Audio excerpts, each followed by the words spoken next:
name is Kayla Bush. I am a historian. I've been working on this project for about 3 years. And I've started working with Lynn on this project about 3 years ago when I first started. This project is about Elm Bend, a lost community in rural southern Woodford County. So when you think of the Elm Bend community, it's really hard to kind of picture exactly where it was if you're just thinking about it in your head. But if you use like geographical landmarkers, things like, so road names. So coming down Troy Pike, which is Kentucky Highway 33, passing Delaney's Ferry, and coming up on Elm Corner and Ford's Mill Road. You can say Elm Bend starts about that point. Okay, my name is Anna Caise. My mother and father, John Elmer Caise. My mother was Kay. When we look for Elm Bend, we're looking for the church, because that's a lot. When some of my elders, they're still alive, they remember Elm Bend, my grandmother, my aunt, they automatically go to the church first. Then it's the school. I went to the Pekin school. Yes. And all the schools are segregated. And Right. they had about 8 or 10 segregated schools. Yep. One room, Mm-hmm. one teacher Mm-hmm. taught from the 1st to the 8th grade. Okay. When you got into the 8th grade, you had graduation. It's all of them. They come out at the same time.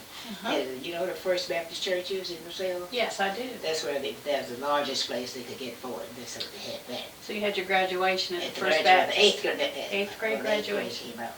The school, which was during their time, was used for food for the church members and basket meetings. See, how can I explain it? It was in Elm Bend. Back in those days, people on the left side, before you got to Elm Bend, got to people's houses, a lot of black people lived on that side of the road. I would say it's about 10 or 12, maybe more than that.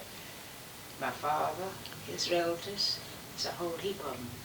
And on basket meeting day, we'd have a crowd. Oh, and then they had a little house there where they had to put food in.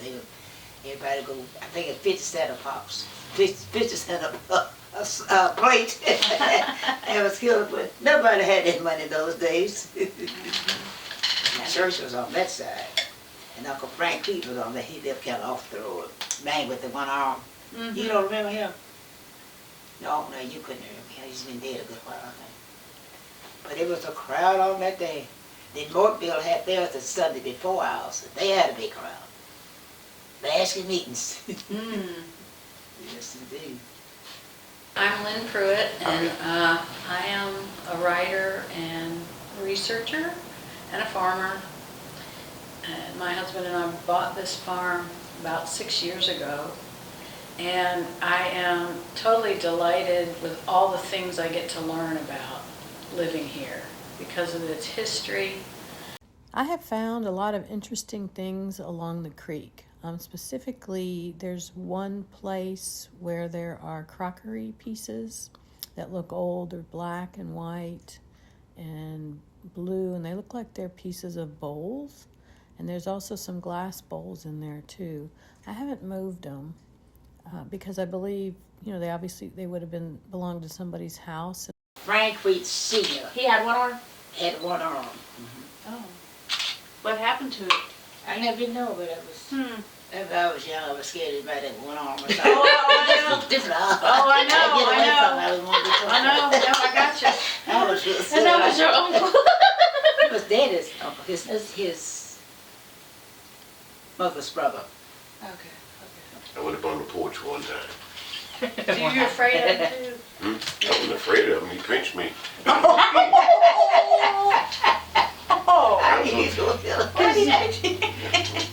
You know, old people, they'll still pinch a kid, but he pinched me. Hey, down in the yard, anytime I went down there, stayed in the yard looking up. You weren't allowed to get on the porch? Hmm? He didn't want you on the porch? No, he could go on the porch. The Oh. one time I went on the porch, how you? Okay. Oh, so it was a friendly pinch. Yeah, but like I was only maybe 3 or 4 years. Yeah. Little bitty kid. No, I ain't. No. Didn't you know? Oh, shoot. So where was that house? It's on the little lane right there on the right before you get to where the church is.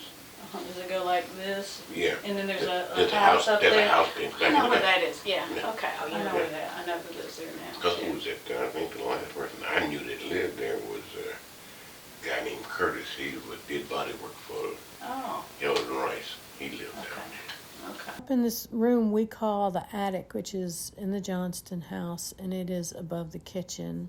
It was probably the original bedroom for the Johnston family before they built the bigger part of the house.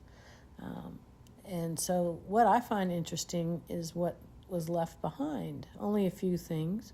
Sign her name because you see Ruth, then you see Ruth, Emma, Wheat, and then Ruth, Emma, and more cursive now.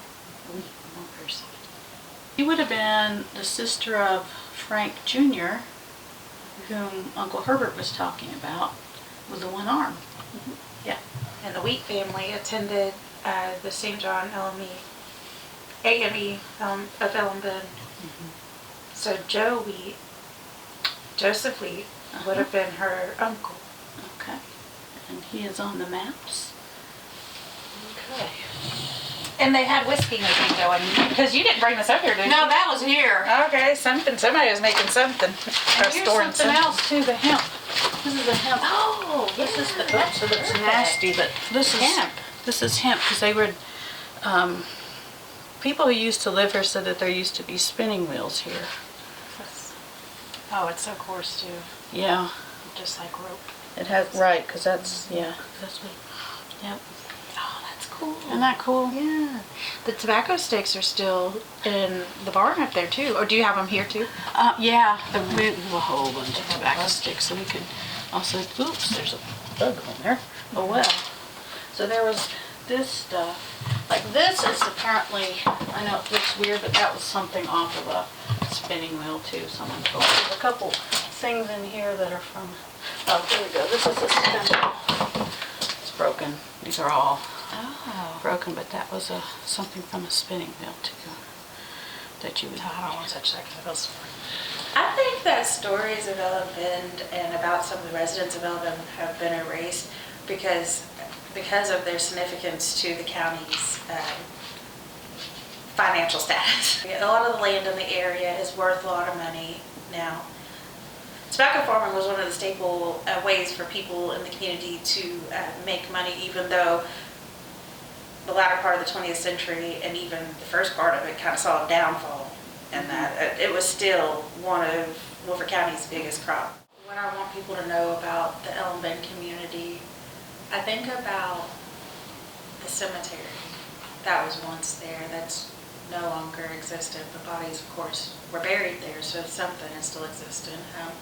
I think about the many families, not just my ancestors, but the other families. So there's the Caises, there's the Maxberries, there are the Tylers, there are Johnsons that were black, not just white. There were Fords that were black, not just white. There were many families of Elm Bend.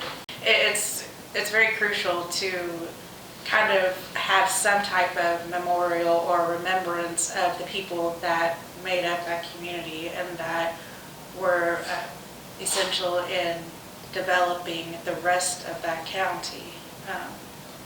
So for me, what I would love for people to know about Elm Bend is who lived in Elm Bend and what they did and who they were and why their stories are being erased.